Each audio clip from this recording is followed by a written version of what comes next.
Hello everyone.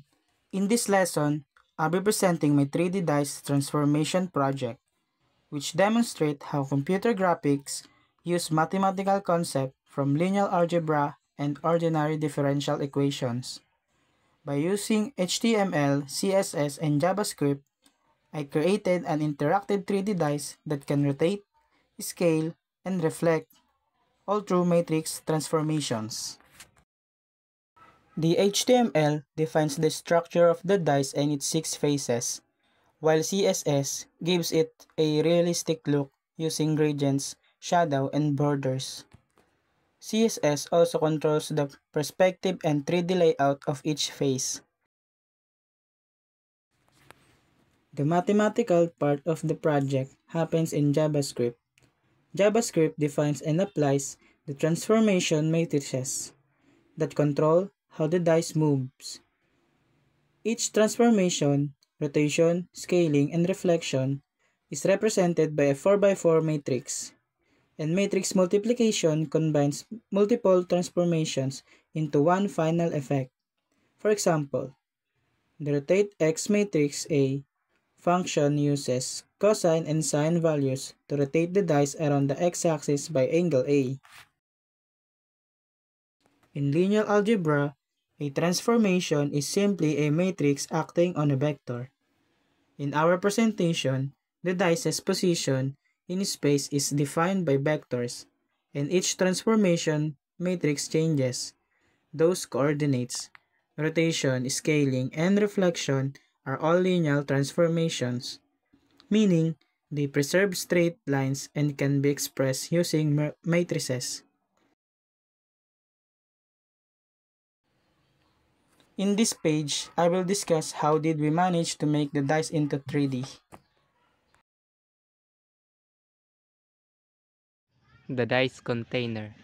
The dice element is the 3D cube that holds all 6 faces. Position relative follows the faces which are absolutely positioned to be placed inside it, wherein height defines the size of the cube 200 times 200 pixels. Transform style. Preserve 3D tells the browser to keep all the child faces in the 3D space instead of flattening them.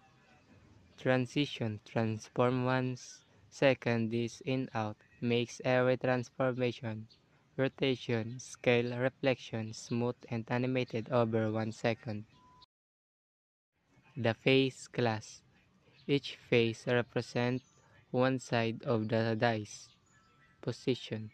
Absolute lets each face be placed at the specific 3D position inside the cube. The gradient gives it a soft lighting effect, lighter in the top left, darker towards the edge, to mimic the look and a real dice surface.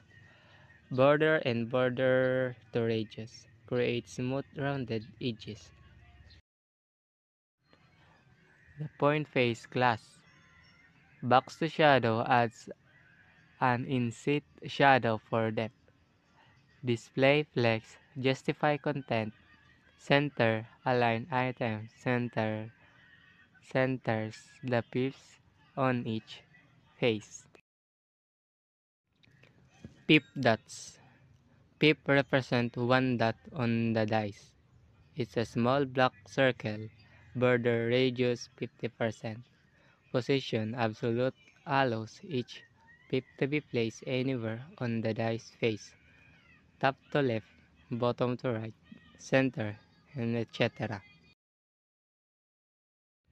This classes position each pip using percentage relative to the dice face. For example, pip point TL, top left corner, pip BR, bottom right corner, pip center, perfectly centered using translate minus 50% to 50%. Face transformation. This is the 3D positioning magic. Each face is moved 100 pixels outward. Translate C 100 pixels to form the slides of a cube. Rotations. rotate X or rotate Y turns the face so they face the right direction. Face transformation. Front face 1, no rotation. Back face 6, 180 degree around Y. Right left 90 degree around Y. Top and bottom 90 degree around Y. Rotation. The rotation matrices define how each point on the dice moves in 3D space. Example, rotate X matrix theta rotates points up and down. Rotate Y matrix theta rotates points left or right. Each click applies a small rotation of 30 degrees.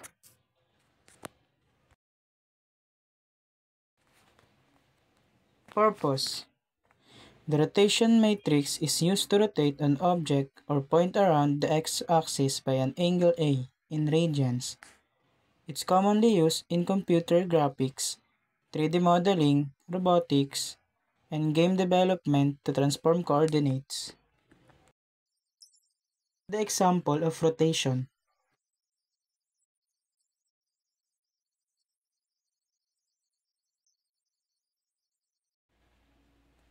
Scaling. Scaling increases or decreases the dice's size. Done using a scaling matrix that multiplies all coordinates. In this code, the dice grows by 10% per click.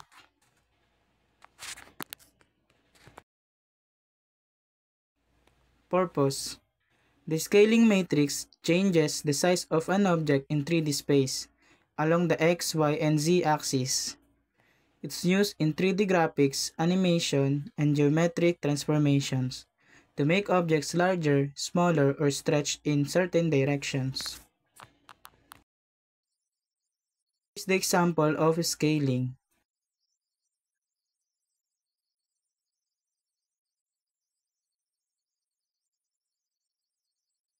Reflection. Reflection flips the dice across the chosen axis. Uses a negative scaling along one axis. Example, reflecting over the y-axis mirrors the dice vertically. Purpose. This reflection matrix flips an object or point across a specified axis, in this case the y-axis. Reflection transformation are used in computer graphics, 3D modeling, mirror effects, and geometric symmetry operations. The example of reflecting.